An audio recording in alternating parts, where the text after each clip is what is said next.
देखिए अब हम छोटा छोटा चीज आपको बताते हैं। देखिए एक होता है नंबर सिस्टम। तो देखिए नंबर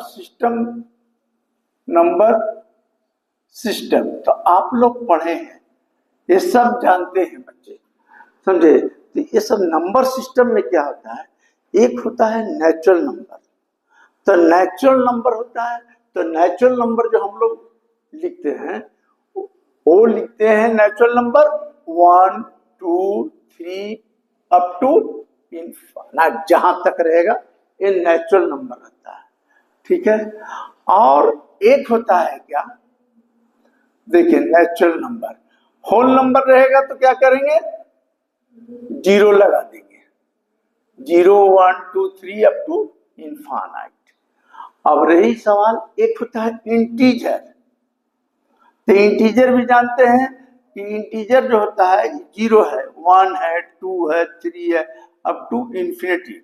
इधर होता है -1 -2 -3 अप टू इंफिनिटी। इसको बोलते हैं पॉजिटिव इंटीजर और इसको कहते हैं negative integer. Natural number, whole number, integer, समझ गए। सब कोई जानता है, ऐसा बात नहीं है, ये सब जानते हैं। नहीं देखिए गड़बड़ क्या होता है, ये सब छोटा छोटा चीज है, मैंने याद रखिए। अब रही सवाल कि अगर आपसे पूछेगा, तो देखिए कोई पूछेगा इवन नंबर, तो इवन नंबर, तो देखिए इवन नंबर क्या होता है, तो आप लोग अभी तक पढ़े हैं कि 2 नंबर डिवाइडेड बाई 2, लेकिन अब आपका क्लास अपग्रेड हो गया है, तो आप ये चीज मत बोलिएगा। सुन लीजिए, इवन नंबर कोई पूछेगा, इवन नंबर क्या है, तो कहना कि number which can be written in the form of 2m यानी h इक्वल टू 2m, ये इवन नंबर होता है। कोई भी पूछेगा, अब क्योंकि देखिए आपका क्लास अपग्रेड हो गया है, इसी का यूज होगा, यही सब चीज का यूज होगा। वो नहीं होगा कि divided by 0 divided by 2 is even number, ये नहीं बोलिएगा। तो number, 2 number which can be written in the form of 2m where m is integer। m क्या है, इंटीजर है।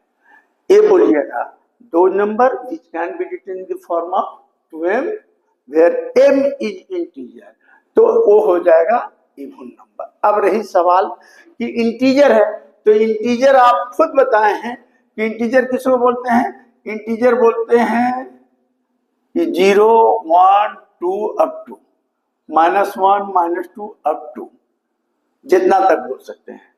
अब यहां से कभी कभी बहुत आदमी को ये कंफ्यूजन है, बहुत लोगों को नहीं आता है, बता नहीं पाता है, कभी कभी नहीं बताया है, पूछते हैं तो कहता 0 इवन नंबर है, तो कहेगा क्या कि 0 इवन नंबर नहीं है, जबकि 0 इवन नंबर है, समझिए। अब रही कैसे भाई, तो देखिए हमने क्या बताया कि 2 number which can be written in the form of 2m where m is integer। तो where m is integer, तो इंटीजर स्टार्ट कहां से होता है, तो 0 से। तो देखिए m का वैल्यू 0 रखिए, तो 2 इंटू 0 कितना होगा, 0। 1 रखेंगे तो क्या होगा, 2। 2 रखेंगे तो क्या होगा, 4। 3 रखेंगे तो क्या होगा, 6। इवन नंबर है, तो 0 क्या है, इवन नंबर आ गया। तो रीजन ऐसे बताने का, समझे, और रीजन ऐसे बताने का कि इवन नंबर किसको कहते हैं, तो ऐसा बोलिएगा कि 2 number which can be written in the form of 2m, तो 2m where m is integer, तो इवन नंबर आ गया। अब यहीं पर कह देगा ऑड नंबर, तो इसमें क्या कीजिएगा, n इक्वल टू 2m + 1, एक जोड़ते चल जाइए। तो जितना टर्म आया है, अगर 0 रखेंगे तो ये 0 हो जाएगा, 1 जोड़ेंगे तो कितना हो जाएगा, 1। 1 रखेंगे तो 2 इंटू 1 + 1 3 आ जाएगा, फिर क्या आ जाएगा, 5 आ जाएगा। तो ये बताइएगा, मतलब कहने का मतलब कि आपका क्लास अपग्रेड हो गया है तो आप अपग्रेड जैसा जवाब दीजिए, बच्चा जैसा जवाब मत दीजिए। मतलब कहने का मतलब कोई number n equal to 2m where m is integer. Integer कहां से स्टार्ट होता है? जीरो से, तो पहला जीरो रखें तो m 2 इंटू जीरो क्या हो जाएगा? जीरो। समझिए, तो ये हो गया आपका इवन नंबर। समझिए, इवन नंबर हो गया और नंबर हो गया है। अब एक होता है प्राइम नंबर। तो देखिए प्राइम नंबर क्या होता है? तो प्राइम नंबर जानते हैं कि दो नंबर कट बाई इटसेल्फ, जो स्वयं से करता है। तो पहला नंबर क्या होता है? तो 2, 3, 5, 7, 11, 13 इस तरह। तो प्राइम नंबर ही हो गया। वैसा नंबर बताइए जो इवन नंबर भी है और प्राइम नंबर भी है। तो ओनली सिंगल नंबर है दो। दो ही एक ऐसा नंबर है जो प्राइम नंबर भी है और इवन नंबर भी है। और कोई पूछ दिया कि जीरो इवन नंबर कैसे होगा, तो उसको ऐसे बता दीजिएगा। ये हो गया। अब आता है, देखिए अब आता है क्या? अब आता है रेशनल नंबर। तो देखिए रेशनल नंबर, अभी देखिए ये सब, देखिए ये सब पढ़े हैं आप, ऐसा बात नहीं है, आप लोग सब जानते हैं ये सब चीज आप लोग सब जानते हैं, ऐसा नहीं है। लेकिन थोड़ा सा एडवांस टाइप का बोलिए। अब जैसे रेशनल नंबर हो गया, तो देखिए रेशनल नंबर, देखिए रेशनल नंबर किसको कहते हैं?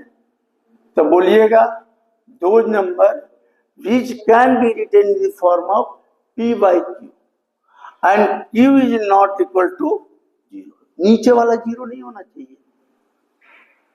p and q where p and q are integer। आप इंटीजर का मतलब समझ जाइए अब क्या है यह, where p and q are integer। तो ये रेशनल नंबर हो गया। अब दो number which cannot be written in the form of p by q, irrational हो गया। जैसे √2, √3, √5, √4 होगा। √4 जो होगा वो रेशनल नंबर होगा। देखिए √4 क्यों से रेशनल नंबर होगा? √4 का वैल्यू आ जाता है 2, और जब 2 निकल गया तो इसके नीचे 1 लिख दिया, तो 1 लिख दिया तो 1 क्या हो गया? 1 इज नॉट इक्वल टू 0, 0 नहीं होना चाहिए, यानी q नॉट इक्वल टू 0। तो क्या हो जाएगा? 2 रेशनल नंबर, यानी √4 रेशनल नंबर होगा। अब रही सवाल, रूट क्या 4 हो गया? Rational number. इसका मतलब, कहने का मतलब कि जितना भी इंटीजर है, सुन लीजिए, जितने भी इंटीजर है वो क्या है? रेशनल नंबर हो सकता है। क्यों भाई? नेचुरल नंबर है। देखो यहां से लिखते हो ना भाई, 1, 2, 3, 4 अप टू 9, सबके नीचे 1 कर दोगे तो आ जाएगा ना, इसलिए वो रेशनल नंबर हो गया। रेशनल नंबर हो जाएगा, माने जितने भी इंटीजर है वो क्या हो गया? रेशनल नंबर हो गया। इरेशनल जिसको हम नहीं लिख सकते हैं, और रेशनल और इरेशनल को मिला के, देखिए रेशनल और इरेशनल को मिला देते हैं तो ये हो जाता है रियल नंबर। ये सब छोटा छोटा चीजें, तो रियल नंबर। तो रियल नंबर किसको कहते हैं? तो रेशनल इरेशनल, माने हर रेशनल नंबर रियल नंबर है, हर इरेशनल नंबर रियल नंबर है। तो ये चीज थोड़ा ध्यान रखिए। अब एक चीज और बताते हैं आपको। अभी देखिए एक चीज होता है, देखिए छोटा छोटा चीज सब जानिए। अभी देखिए, अभी आपने जानते हैं, देखिए कोई बोलेगा 0/0 क्या होता है? 0/0 मीनिंगलेस होता है, मीनिंगलेस। एनीथिंग बाई जीरो बराबर क्या होगा, इनफाइनाइट। और जीरो बाई एनीथिंग बराबर क्या होगा, जीरो। याद रखिएगा, एक पर पावर जीरो का वैल्यू 1, एक पर पावर इनफाइनाइट का वैल्यू 1, लेकिन 2 पर पावर इनफाइनाइट का वैल्यू इनफाइनाइट। यानी मोर देन, ये सब चीज दिमाग में बैठा लीजिएगा। अगर मोर देन 1 है और एक पर पावर कुछ भी रहे, वैल्यू 1 एक पर, लेकिन मोर देन 1 है, मोर देन 1 है, तो उसके लिए ये फॉर्मूला हो गया 2 टू पावर इनफाइनाइट बराबर इनफाइनाइट। अगर 5 पर पावर इनफाइनाइट बराबर क्या हो गया, इनफाइनाइट। ये सब पूरा इनफाइनाइट का पूरा हम बताएंगे। अगर जिस समय लिमिट पढ़ाएंगे तो उस समय सब आपको दिमाग में आएगा। तो इस चीज समझ लिए, बस कोई नहीं पूछा कि एक पर पावर जीरो बराबर 1, एक पर पावर इनफाइनाइट बराबर 1, कुछ भी रहे एक पर, लेकिन अगर एक से ज्यादा पर पावर रहेगा तो बोलिएगा इनफाइनाइट। और एक चीज बोलिएगा कि एनीथिंग बाई जीरो, माने 2 बाई जीरो बराबर इनफाइनाइट, लेकिन 0 बाई 2 बराबर क्या होगा, जीरो। तो ये चीज आप दिमाग में रखिएगा, ये सब चीज। अच्छा, अब देखिए एक चीज और आपको हम बताते हैं। एक चीज जैसे देखिए, छोटा छोटा चीज है, अब आता है ऐसा, अभी आपने पढ़े होंगे फैक्टर थ्योरम। ये फैक्टर है ए प्लस बी और ए माइनस बी होता है ना, इतना तो पढ़े हैं आप लोग। अगर कोई बच्चा ए स्क्वायर कर दे तो इसको क्या होगा, ए प्लस ए और ए माइनस ए कर सकता है। समझिए, पहले इसमें दोनों में ए कॉमन ले लीजिए तो ए माइनस ए कॉमन लिए तो एक इसमें, ई क्या हो गया 2a, ई क्या हो गया a माइनस ए, ई और ई कैंसिल, तो a बराबर क्या हो गया 2a, कट गया तो 1 बराबर क्या होगा 2। तो 1 बराबर 2 होता है क्या, 1 बराबर 2 तो कहीं नहीं होता है। तो आता है, पूछेगा फाइंड द फैलेसी, कहाँ गलती है भाई, तो कहीं तो गलती है, 1 बराबर 2 प्रूफ होता नहीं है। तो इसीलिए हम आपको बताएं क्या, ये देखिए आपको हम बताएं क्या कि 0 बाई 0 क्या होता है, मीनिंगलेस होता है, मीनिंगलेस होता है, कोई अर्थ नहीं होता है। समझिए, ये क्या है, a माइनस ए का मतलब क्या होगा 0, a माइनस ए का मतलब क्या होगा 0, और 0 बाई 0 दे रहे हो तो वैल्यू लिख रहे हो 1, तो यही तो गलती हो गया। देखो a minus A 0, a minus A 0 काट के लिख रहे हैं क्या 1, जबकि 1 होता नहीं है, मीनिंगलेस है, इसलिए एक बराबर 2 प्रूफ हो गया। समझे, तो ये सब चीज आपको जानना है, मतलब छोटा छोटा चीज है, मतलब 1 बराबर तो 2 होता नहीं है। क्यों नहीं होता है भाई, तो ये चीज होता है, इसके चलते। अब ये सवाल की देखो, अब देखिए ये सब चीज आप जाने। अब देखिए थोड़ा और आपको हम बताते हैं। देखिए ये सब तो छोटा छोटा चीज, आपको हर चीज जानना है, समझे। अब अभी देखिए इसमें आपको पढ़े होंगे कि देखिए कोई भी चीज, देखिए अभी आपको हम बताते हैं, ये तो बता दिया आपको, समझे, छोटा छोटा चीज है। अच्छा अच्छा, एक चीज और जान लीजिए कि x, मान ली x टेंड टू a, इसका मतलब क्या होता है, x टेंड टू a का मतलब क्या है, टेंड्स इसको बोलते हैं, समझे, टेंड्स टू या अप्रोचिंग टू, ये सब कैलकुलस में पढ़ना है, ये सब टर्म आपको दिमाग में रखना पड़ेगा। तो होता है क्या कि इसको बोलते हैं टेंड्स टू या ए, माने the value of x approaching towards a, a की ओर अप्रोच कर रहा है but not equal to a के बराबर नहीं है, समझे, माने the value of x approached to a but not equal to a, समझे, ए के बराबर नहीं है। तो ए लिमिट में आपको पढ़ाना पड़ेगा। तो ये सब छोटा छोटा चीज है। आप एक चीज ये भी जान लीजिए कि देखिए, अगर देखिए अगर P है, ये x1 है, P, ये Q है, ये x2 है, ठीक है ना, ये P है, ये x1 है, ये x2 है।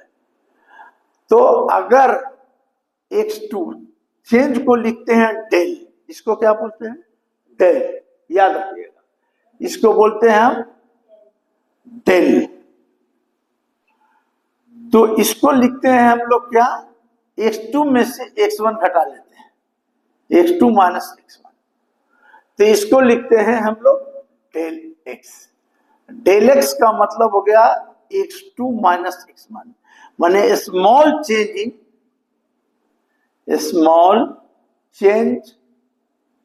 इन value of x, small change in value of x। अगर e एक पॉइंट है, यहां पर था t1 टाइम, तो इसका टाइम हो गया t2। तो इसी तरह डेल t क्या हो जाएगा, डेल t हो जाएगा t2 माइनस t1। तो इसको क्या लिख सकते हो, small change in the value of time. हुआ कि नहीं? देखिए ये सब चीज आप थोड़ा समझिए, क्या बोला हम, ई x1 है, ई x2 है। x1 is the positions of particle at t at time t1, t1 पर इसका पोजीशन x1 है। q x2 is the position है at after time t2, t2 हो गया, तो इसका पोजीशन x2 है। तो चेंज तो हुआ कुछ, यहाँ t1 पर था, t2 है। तो इस क्यों बता रहे हैं, क्योंकि आप लोग को डायरेक्ट लिख देगा तो आपको लगेगा ये कहां से लिख दिया, तो इसलिए छोटा छोटा चीज है, इसलिए हम बता रहे हैं। तो इसको हम लोग बोले क्या कि x2 माइनस x1 कर देंगे, तो मेरा क्या होगा, स्मॉल चेंज जो हुआ, माने x1 से x2 हुआ, तो उसको बोलते हैं स्मॉल चेंज। स्मॉल चेंज को हम लोग फिजिक्स व मैथ में डेल एक्स लिखते हैं, और स्मॉल चेंज इन टाइम को हम लोग डेल टी लिख दिए, समझ गए, तो डेल टी। अब बताइए कि पोजीशन है, आई टाइम है, देखिए ये पोजीशन है, ये टाइम है, तो पोजीशन है और टाइम है, तो पोजीशन बाई टाइम दे दिया, ठीक है, टाइम दे दिया, देख लीजिए। तो हम लोग क्या बोलते हैं कि rate of change of position with respect to time, देखिए rate of change of position with respect